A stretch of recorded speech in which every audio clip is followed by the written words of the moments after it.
Hello, freak bitches. I think it's a great idea, but I think the world is being starved from a Charlie Murphy TV show. That's what I'm saying. Someone needs to follow you around. We got that, and we also got the other show I'm doing. And I think the running theme is going to be Rich falling asleep. What? So he wears sunglasses. We had the whole digital thing we getting ready to build up. You know, where there is going to be a camera. The whole digital thing. Yeah, we getting ready. Only a man such as Charlie Murphy can get away with saying that. You know, the whole digital thing. The whole digital thing that's going on right now. Building that up. You're building my whole digital department up. You know Why don't you start a podcast? I am. That's all in the making. Come on, see? Joe, that's all in the makings. But I only could do one thing at a time. And what I was focusing on this year was writing that movie I just finished writing, and getting ready to do the TV show. I mean, we're doing 20 episodes over the next 6 weeks. Wow. So I'm focusing on those two things, and once that's done, boom, then it's on to the next area.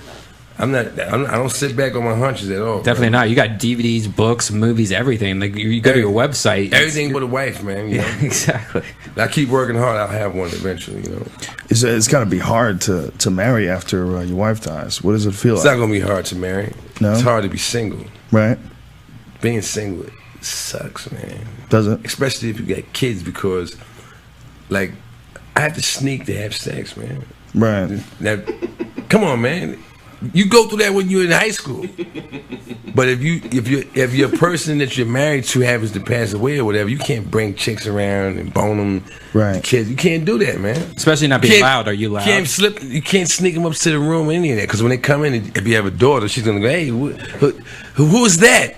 That's what my daughter got. Then she goes right over to the person and starts monopolizing them. Who are you? Who are you? What are you doing here? And she makes sure. So are you having a sleepover? No, she's not. And so you have to sneak. Yeah, man. Being single, after you were married for years is whack. I was married for years, so I want to be, the lifestyle.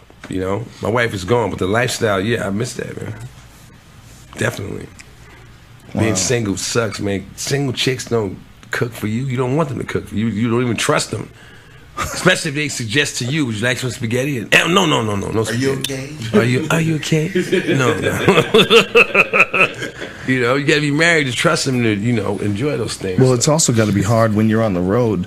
You're on the road constantly. It's hard to spend time with someone to get to know them unless you take them with you. Right. And you can't take somebody with you. They can't. Right. They have their own life going on. And if you say, come with me, then you're basically saying quit your job. And I'm not telling no one to quit their job. Quit your job and come with me. Oh, right. No, I'm not doing that. So it's hard, man. Especially when you barely know them, because that's really what it is. Until you live with someone, you really don't know them that well. You do, but you don't. You don't see them all until you day. live with them. That's the key part, and that's when they get to know you. I'm not talking about a year of living with someone. I mean, living with someone, you gotta say at least 3 years, because something's gonna happen. 3 years is a good time for some real BS at some point. Right. Mm-hmm. You get to know the person, man. Yeah. So that's like that's the paradox of my life right now. Is that, people look and go, everyone likes him. He's doing great in his business and in his show business and blah blah blah. Yes, that's good, but that's not real life. That's a job. My real life is my family. My real life is when you come home at night and the lights go off. You're on stage, and that's the part where there's a big hole because my wife is gone, and it's not as simple as one would think. It's harder than you would think as far as finding somebody to fill in that area. Of course, there's plenty of people that say, "Oh, I would do it. I'll come and be," but it's not the person you want. You have to be very careful who you have around your children. Yeah, man. I want to slap a few of these chicks. I'll move in with you and take care of your children. Really, you will. You. A horror. A horror. What's that? You don't know what horror is? A horror. Oh, okay. The woman who is at the best of I just got confused by the accent. I thought it was an inside joke that I was missing out on. Yeah. That's a tough situation. Tough, I feel for you, brother. While you're actually touring as a comedian, it's got to be really hard. Yeah, like for instance, I got my kids with me out here right now. I got my son's in your living room right now. Yeah. I got my kids out here with me right now, and school's getting ready to start. So they're gonna be with me till September 6th, taking them back home, hanging out with them that week. School starts, and then You know, that Where's back home? Week I got to New Jersey. I still live in New Jersey. You still live in New Jersey, really? And Pennsylvania too. But I was just in Philly last weekend. Man, yeah, I live in Abbott House in Stroudsburg. You know, but I'm just saying, once that goes back into effect, I'm still going to be coming. I got to come back out here to work on the show. I got to go to Europe. I got to go to Cuba. It's the job I have, so I can't complain. I'm glad I have the job, but that's the part of it, that the fact that their mother's not here, that makes it really rough. Yeah, I would imagine. If I was leaving you with your moms, I wouldn't even. I'd be like, yeah, let's go. Right. But I'm not leaving with your moms. I'm leaving you with nannies. Right. You know what I'm saying? Because my whole family lives out here on the West Coast or whatever, and because I'm not the kind of person that leans on people like that. I appreciate your help, but I'm not asking for it. And if you don't offer it, I'm not going to complain about it. I'll do it myself. And that's how I raise my kids. You know what I'm saying? I pay my nannies. I don't ask nobody to help me out. I do what I got to do. But at the same time, there's a feeling that goes along with that, and it don't feel good. You know? Do you do like video conferencing with your kids? Yeah. Do you try to do as much as possible? I got Skype and all that, but that's good. Yeah. It's not the same. My kids are young, man. I got a 5-year-old daughter, and I just don't want the thing you do to support them be the thing that disables them. Right. You know, like when they grow up and, yeah, my father was never home. He was always working and blah, blah, blah. And that's the reason why, my life went this way. That's my fear, Right. I work with that one constantly, That's the fear of every father. How much time can you spend doing what you want to do for a living? To mold your kid, man, because if you don't do it, he's getting molded. The world's going to mold him. Whatever you don't teach him, he's going to learn from somewhere else. Yep. And it may be, warped sense of, like me, for instance, when I was growing up, my dad was always at work, always. I was seeing him one day a week, Saturday. And usually that wasn't to be nice. That's when you was getting your ass whipped for what you did during the week. You know what I'm saying? That's when dad showed up to whip your ass on Saturday. As a result, when I grew up and became a man, when it came time for me to deal with women, I learned how to deal with women by listening to guys that were in the street, bums, guys named T-Bone and Slick and Big Willie and whatever. And because of that, the first couple of relationships I had with women, I was an abusive dude, man. I would think what, you talking back to me? The answer is I'm supposed to hit you, because that's what Slick told me. That's not what you're supposed to do. If your dad is there to teach you that, you know better. But if you don't grow up with that around, you grow up with something else, because you're going to be seeking the knowledge, you go out and do the wrong thing, So that's what I think about with my kids, that you want to be there to make sure you're there to deliver all the lessons they need.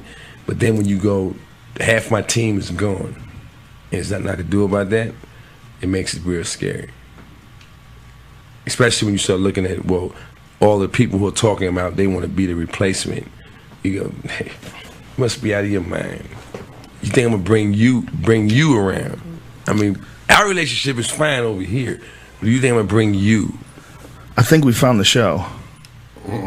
This is the show. What's the show? The show is do a sitcom on what's really fucking going on in your life, man. Well, that's why the show I'm doing is about the adopted son. Exactly. It's me dealing with my kids, man. Right. And I'm single. I'm gonna have the same, challenges as I have in my real life, and I can definitely bring experience. Do you bring your kids on the road with you ever? Do you ever bring? I have done it, but my kids don't. Kids don't like to be at work with you. Right. For no longer than 5 minutes. Right. When they get there, they check it out. But okay, now where's the toys at? Where's my world? Right. Where's the kitty things at? So I had my kids with me on the road when their mom was alive. But since she's passed away, I haven't had them with me, because I'm a horrible fun buddy for a kid. If we go to Seattle, let's go check out the. I'll be in the room going, well, if I go there, I'm gonna have to sign autographs and take pictures. I'm not gonna be able to do it the way you guys. So, and it's going to. You don't go to Disneyland? I have to go on certain days, man. You know what I'm saying? I don't go when it's peak. Everybody's there, because then I become Goofy or Mickey Mouse. You know what I'm saying? To the other people who came there on vacation. The other day we were staying on 1717 Vine Street. It's a hotel called the Redberry, right? It's right on the Walk of Fame and all that. My kids are in the hotel looking out the balcony. We want to go for a walk. And I was like, okay, you can go for a walk with the nanny. There's no way I'm going to walk on a Walk of Fame in broad daylight with my kids. And I know that that's a tourist attraction. There's people on buses, you know, driving around. They have the tour buses driving around on Star Searchers or what have you. And if you're from Kansas or wherever you may be from and you go to Hollywood and you see someone you've seen on television, what are you going to do? You're going to go crazy, and you should. So that's why I was like, you better stay in your room. Because if you go down there with your kids, it's not going to be good. Have you ever thought about, like, disguises, like blonde wigs? Absolutely not. I refuse. I refuse to wear a disguise. I mean, that's just not out the blue. That actually happened on the St. Patrick's Day Parade in New York. St. Patrick's Day Parade, a week before that, there was a blackout in my town. I had lost power in my house for like a week, staying in New York at the London Hotel. So St. Patrick's Day was during that week. I wasn't. I'm not Irish, even though my name is Murphy. I don't be aware when St. Patrick's Day is coming up. You know, so it my just last happened. name is Rogan, and I don't know when it's coming up. I walked outside with my 2 kids, and we was walking around Manhattan, supposedly going to walk over to Central Park, and I see all the hoopla on Fifth Avenue. I'm like, it's St. Patrick's Day. Do you kids want to go to the St. Patrick's Day Parade? They was like, yeah, Daddy, because they had never been. I walked them, it's just me and my 2 kids, man. I walked them up to the crowd, put my daughter on my shoulder, and we were watching the parade, and I heard somebody go, yo, that's Charlie Murphy. Yo, that's Charlie Murphy! Then it started from this side, the left and the right, and then you see the people looking at you, and they're coming forward, and my daughter started screaming, man, because it was a lot of people, and they had us pressed on the wall of the building. Yeah. Charlie Murphy! Screaming, and my daughter's screaming, and from fear, man. I'm holding my son's arm, and I had to just turn into like an animal, man. Get the F out of here, just push through the crowd and run with my kids, man. And as I'm doing it, I'm going, you're an idiot. What made you think that you could stand on Fifth Avenue in broad daylight on St. Patrick's Day in a crowd with your children, and that was a safe thing to do? But I forgot for that one split second what I do for a living. It came, you know what I'm saying? It came back to bite me in the ass. Blonde wig.